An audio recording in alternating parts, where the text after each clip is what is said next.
Hello and welcome to session 302 in the AISafety.com reading group.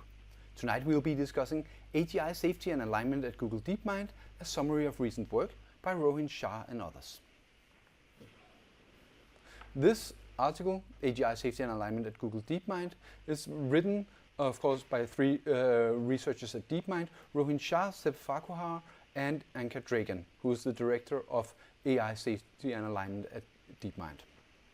It's a post about a month old. So first I'd like to talk about why would you care about this? Because this isn't actually research, this is an index that points towards research. So why does it make sense to read this in detail? Well, Google DeepMind is in fact not just an AI safety organization, but also one that is very strongly pushing capabilities. This means that we should consider them as strategic actor rather than just someone who is standing outside of capabilities. And this also means that we should try to get some insights from this article about how they conceive about themselves, how they conceive about their safety work and their strategic position. Their strategic position is indeed one that is potentially very harmful. And ADK has stated this publicly. I think this is widely shared that Google DeepMind's work could be negative, but it's not a consensus. There are some people who are substantially optimistic about this. In particular, I should make the disclaimer that I am pretty negative both about DeepMind and about our probability of making it. So be aware that while I'll try to be objective, it will probably be impossible. Now, if you think about AI safety as two progress bars, there's a capability progress bar that is improving, and there is a capability progress bar, and you have to push on one and not the other. Then you would think that doing safety work is always a good thing. This is in fact not true. There are several ways that safety work could end up having a negative effect. It could be that you do some safety work and then either you could of course conclude wrongly that AI is safer than it is, but you could also, when you are explaining your research, make a systemic error in communication such that you communicate that AI is safer than it actually is. It's also very easy through the kind of communications that companies normally do to overstate how much safety effort is going on and what priority safety has. One way that has previously been called safety washing is to take some capability research and claim this is actually safety. That is another way safety work could be problematic. A fourth way is that when you're talking about safety in an organization, then the timelines that you are using for that could, for instance, be from this biological anchors model that says that maybe we'll have AI as smart as a dog in 2050. And if you're using that for safety work and then for your capability work, you're using some dramatically more optimistic, bullish timelines, then this clash could cause your safety work to be so misguided that it could be, in fact, negative. In order to figure out whether this is something that Google does, I looked into some of Google's communication on AI safety, primarily the About section of DeepMind. And they write quite a bit about safety, saying safety, responsible, securely. And I think it's fair to say that they consider in their communication AI safety to be pretty central. But there is more talk about the potential upsides of AI. They are also not mincing words about their priority, claiming that they have a world-class safety team.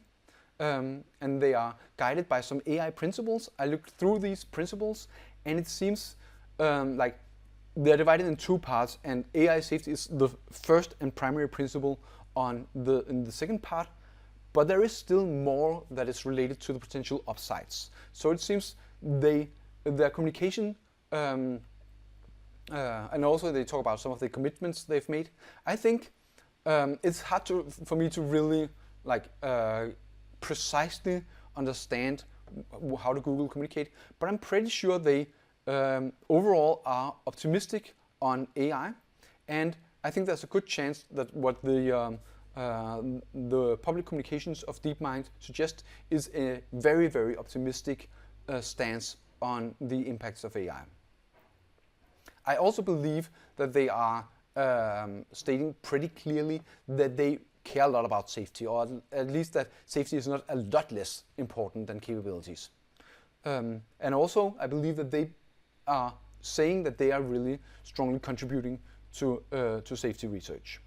But these are like my overall impressions from reading their websites, and I don't have more than these credences in it.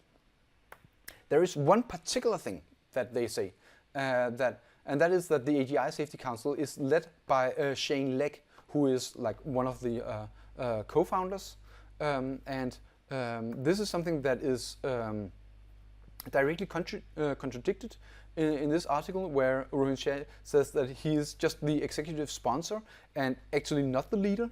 And I think this is a pretty big deal, because this seems like a reasonably clear-cut example of Google communicating that AI safety has a certain priority, and then it turns out that there's a big difference between an executive sponsor and an actual leader.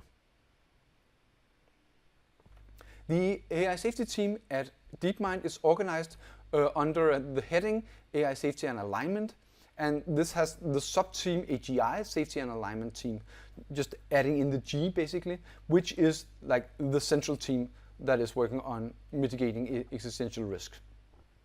You should be aware here that when Google uses the word general, as in general intelligence, they are using this in a specific way that is different from what many other people mean when they say general intelligence. Like, a general intelligence is not like you and me. We are not general intelligent. You should think something akin to super intelligence, rather, is my estimate. They don't define the terms precisely. The AGI safety team has 3 sub-teams, one called Frontier Safety, one called Amplified Oversight, and one for Mechanistic Interoperability.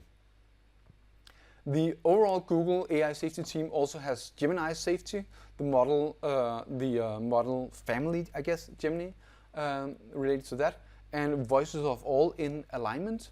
I think that this is, in fact, not what I would normally call AI safety and AI alignment. I would agree that these are important things, but this is probably not what most people on less strong would consider AI safety and AI alignment. Let's talk about the third, which is Frontier Safety. The Frontier Safety team has the mission of ensuring safety by preparing for powerful capabilities in frontier models. This is a team that has mostly focused on misuse threats, but also some on misalignment. I think in general this is probably fine, because it is possible to work on these two things, mistake and misuse, in a synergistic way, and it's also possible to do work that is only helpful against misuse and not really against misalignment. One of the key things that the Frontier Safety team has created is the Frontier Safety Framework, which is a scaling framework like Anthropic and OpenAI have also presented. One thing I would notice here is that the Google framework is dramatically shorter, and as far as I can tell, like, this is a very it looks like much less effort has gone into Google's safety framework compared to the other frameworks. One of the things that Rohin Shah highlights as some of the key, the key thing about Google's Frontier Safety Framework is that it applies to Google. I think this is unfortunately a very low level of ambition. I think this is a very natural, obvious thing to expect, and I would have liked him to say something like more positive about this framework. He is, in this article, is somewhat defensive about it, saying that, yeah, it's right that there are no actual commitments, but the thing he cares about is not the commitments, but whether the steps that the framework prescribe are actually going to be made. I think that this feels awfully naive. One obvious hypothesis that needs to be considered is that the reason why there are no commitments is because Google does not in fact intend to do these things, right? That seems like the really obvious hypothesis. Also, one of the things that is emphasized here is that somewhat in contrast to the statement that they're a world-class team on DeepMind's website, here in this article, Rowan Shah says that it's just a small team and they haven't had time to do very much research yet. In my view, this isn't really a good excuse, because whether Google hires many people or few people is a deliberate decision that they make. And so they can't say that, use this as an excuse for not doing commitments or doing more work at this point. In particular, I feel that the caveats that Rohan Shah is using in his paper in this article are very different from the impression that you get if you go to Google's websites. One of the key things that the Frontier Safety Framework, Frontier Safety team is doing is their work on evaluations, in particular for dangerous capabilities. And they are highlighting in particular that they are happy to helping develop open sourcing norms through some of their evals. There's a link to this, and I looked into this to figure out like what did they actually do, and it looked like they did something to check whether language models knew personal information, like does it know my phone number and things like that. And while this is worthwhile, and I think it's a good thing to ensure that you respect people's privacy, I would also strongly feel that this isn't really AI safety in any meaningful way. They have 3 papers on dangerous capability evaluations that have been done over the past 18 months, I believe. I won't try to summarize them here, but one of the things that all these papers seem to try to do very much is look for very strong dangerous capabilities rather than really looking at very early signs. And of course, we know very well that Gemini does not have very strong dangerous capabilities because we are not dead, right? So evaluations that try to look for extremely strong things probably aren't really useful. In this research, one of the 2 questions that I have about this seem mostly unanswered, and that is like, how much earlier should we stop? Like how valuable are early warnings compared to dangerous warnings? Because it doesn't really make a lot of sense to evaluate if the model is capable of taking over the world, because then by definition it's too late. The other question is, if we find something that is dangerous or somewhat below the level where we die, then we need to take some actions based on that ensure that we do not in fact die. And as far as I can tell, there's only been very, very minimal engagement of the Frontier Safety team with these 2 questions. And I think these are in fact very important questions for whether the work they're doing is sufficient. Another pillar of their work is on mechanistic interoperability. They have published 6 papers, and mechanistic interoperability really isn't my field. So there's a limit to what I can do except reading the introductions, the conclusions, the abstracts.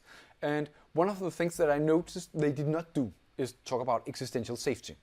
It seems that a lot of the things they were talking about and seemed very strongly to care about was capability rather than safety. And this seems like an odd thing.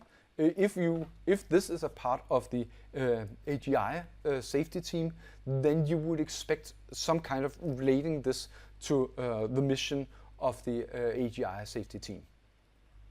I tried to do a few spot checks to see if there were like any attempt at considering whether these methods were sufficient when faced with any kind of adversary, really. And the word adversary was not used very much. And And I think there's a risk that this is basically not really what the authors are trying to do. They're trying to do different things. And it's also possible that making it adversarially robust is just really, really hard, and the authors can't tell. If that is the case, then that is in fact very worrisome. This mechanistic interoperability is in generally framed really positively by Rohin Shah as the DeepMind is making progress. And I think that is true. They are making progress. But there is no overall relationship between how fast are they making progress compared to what does it require to not die, and compared to the level of capabilities. And these are strategic questions that I feel are absolutely essential. Another part of DeepMind's safety work is within the area of amplified oversight. There have been some theoretical work on AI safety via debate, where they found some ways to do it more efficient, but they also found a theoretical problem that they haven't yet found a way around, which could potentially be very problematic. They've also tried to do some empirical work to actually see how does AI safety work in practice, and the results have been decidedly mixed. This is something where I feel there has been a very strong underreaction in a sense. Like if you find an error in some kind of in other security content text, if you find some error or some problems of this scale, then people react very, very strongly. You can see, for instance, when computer errors are found that can potentially be much less consequential than this, then people like take very strong actions. And it feels, from what I can tell from Google's communication, that there have been no attempts to slow down or stop or take any reaction to the fact that experimental results are coming back negative. Another area where Google DeepMind is trying to do safety research is in the area of causal alignment, which is like understanding the causal incentives and how that can be used to make AI more safe. And they have two papers on this.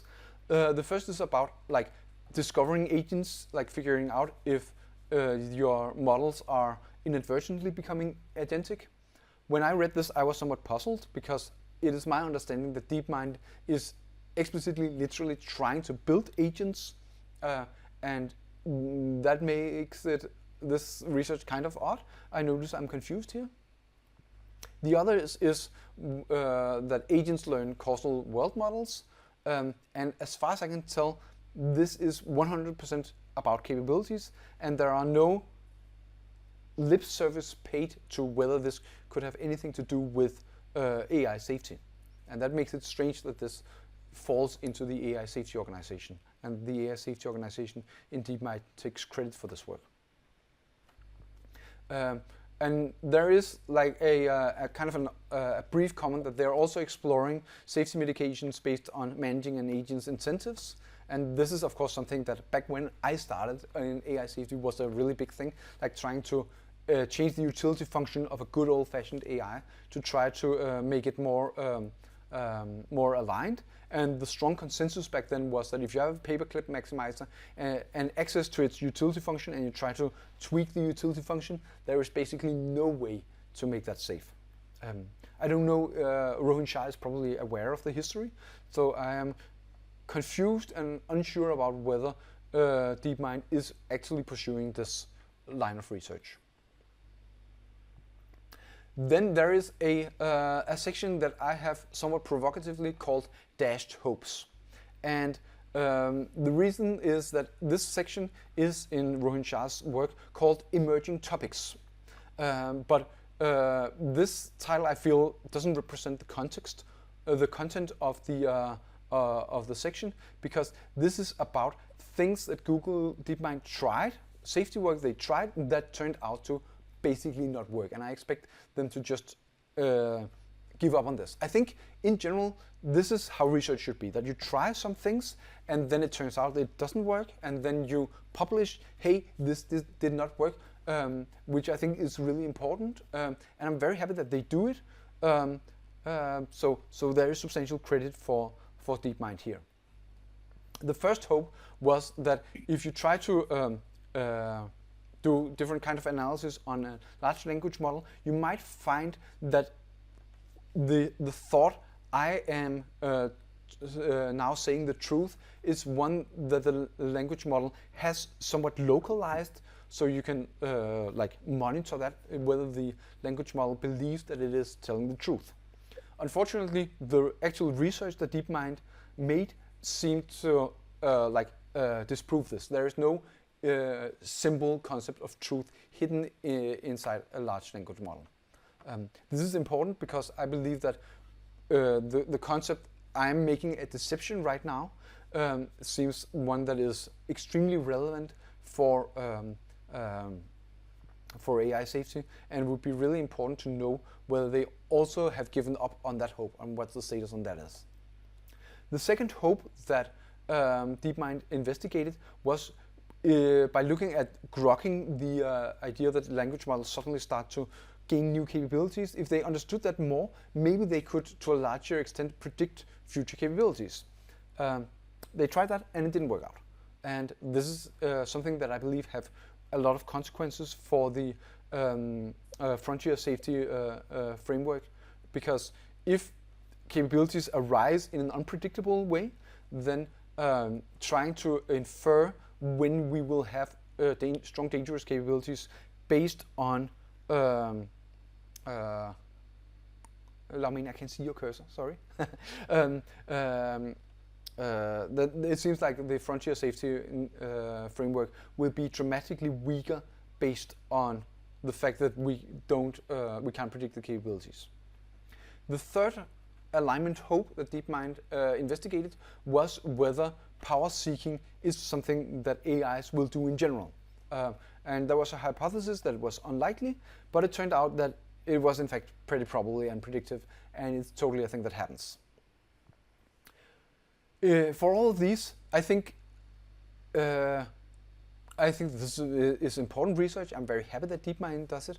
I also think that people ought to update not just on the object level for this, but also look at the meta level, the cognitive processes, the biases that are generating these hopes that turn out not to actually correspond to reality, and try to figure out if there is like a deeper reason why reality turns out to be more intractable than we would hope. The last part is Rohin Shah highlighting some of the collaborations that DeepMind are doing together with others. There is a part of ethics, which I think definitely is important, but it's also out of scope for this. There's work on detecting hallucinations, steering behavior, avoiding jailbreaks, this kind of thing, which is important, but also not AI safety according to my definition.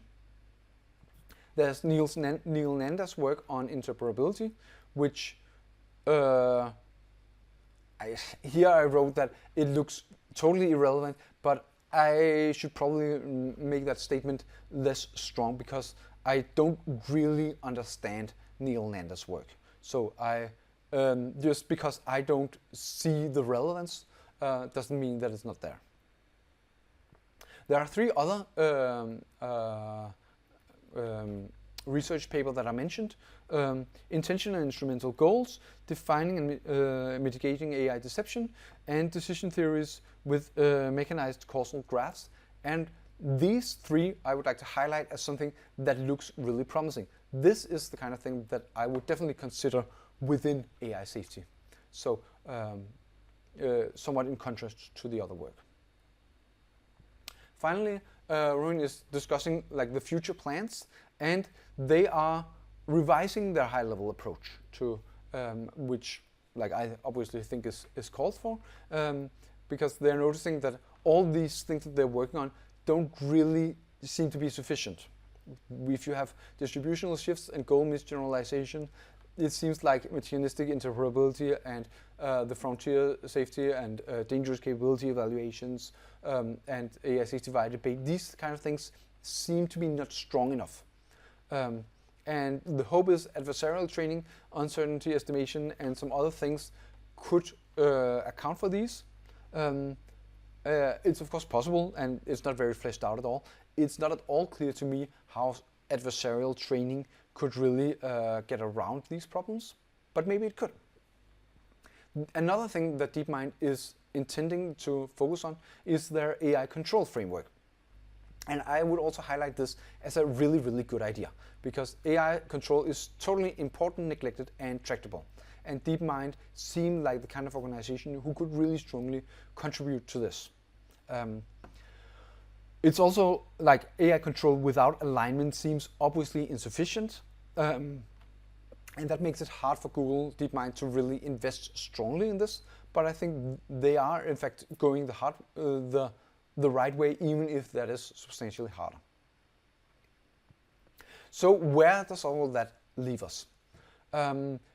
In my conclusion and my overall view about DeepMind's work, if I should evaluate it, I would compare it to the Dungeons and Dragons mechanic called a saving throw, which is some bad stuff happens and then you roll a 20-sided die, and then you compare that to a target number, and if you're above that, then the bad stuff doesn't happen. If you roll too low, then it happens, right?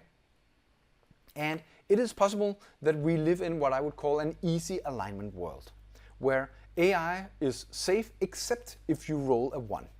And in this case, everybody dies. And contrast this to a hard alignment world where even if you roll 19, then that is not enough. You still die on a 19. So the question is, like, how hard is this challenge in front of us? And in the easy alignment world, now I use like 1 out of 20, so that would be a p-doom of 5%. I think that this is something that Rohin Shah would say a p-doom of 5% is really, really scary, and something that motivates them and DeepMind to do something. I think, and I would really caveat here that I couldn't pass an ideological Turing test towards Rohin Shah, so this is very speculative, but I think this might be closer to his model.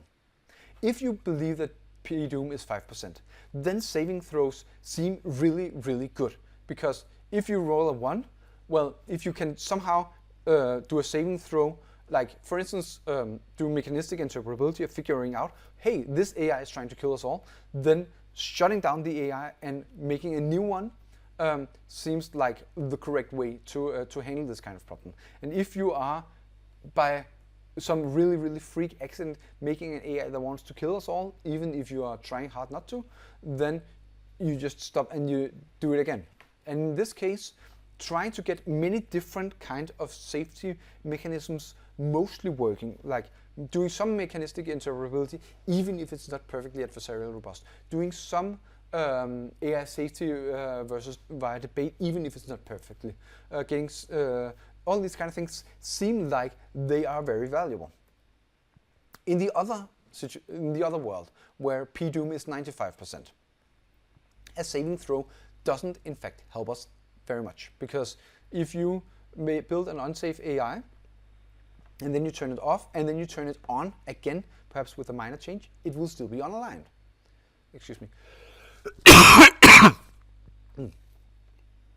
And the problem here is, as capabilities increase, stopping just becomes harder and harder, and capability work is like really strongly negative.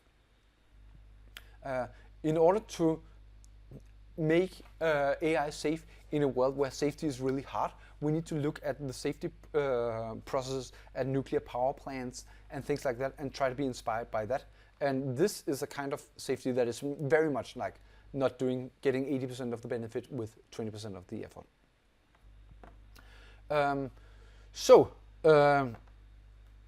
Which of these worlds are we living in? Well, if you assume that the superintelligence Omega comes from another galaxy and tells me, Søren, your p-doom is wrong, the actual p-doom is 5%.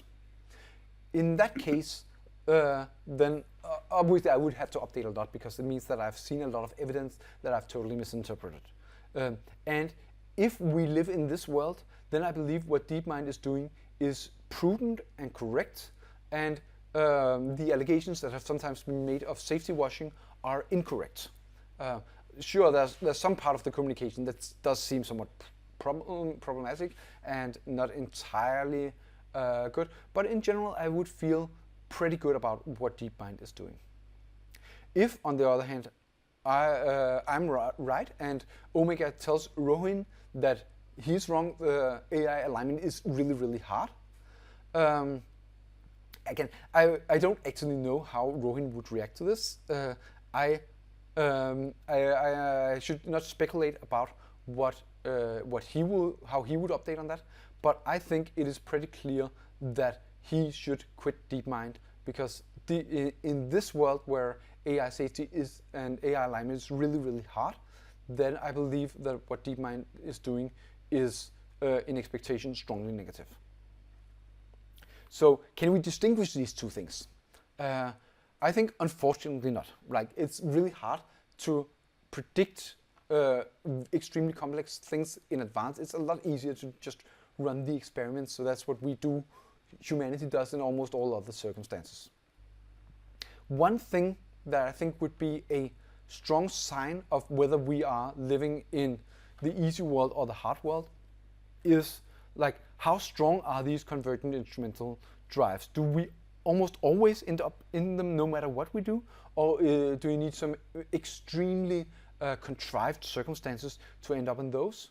I think this is perhaps something we can investigate now that would help us determine which world we're in. Another thing that matters a lot is, like, how much time do we have? How fast does development in AI safety work compared to capability, and how much faster do the models get bigger? This is also something that probably influences the difficulty a lot, like how much time pressure are we under? And finally, coordination is an important thing. If coordination seems like it is going to be really, really hard, then then stopping AI, if it turns out to be problematic, seems almost impossible. Whereas if we are in a world where people can easily, like, figure out to coordinate about this kind of thing, then probably DeepMind's approach makes a lot more sense. Maybe. I don't think we'll be able to distinguish this, and this is a part of the reason why I believe that we are in the hard alignment world. That is all for today. Thank you, and see you next time.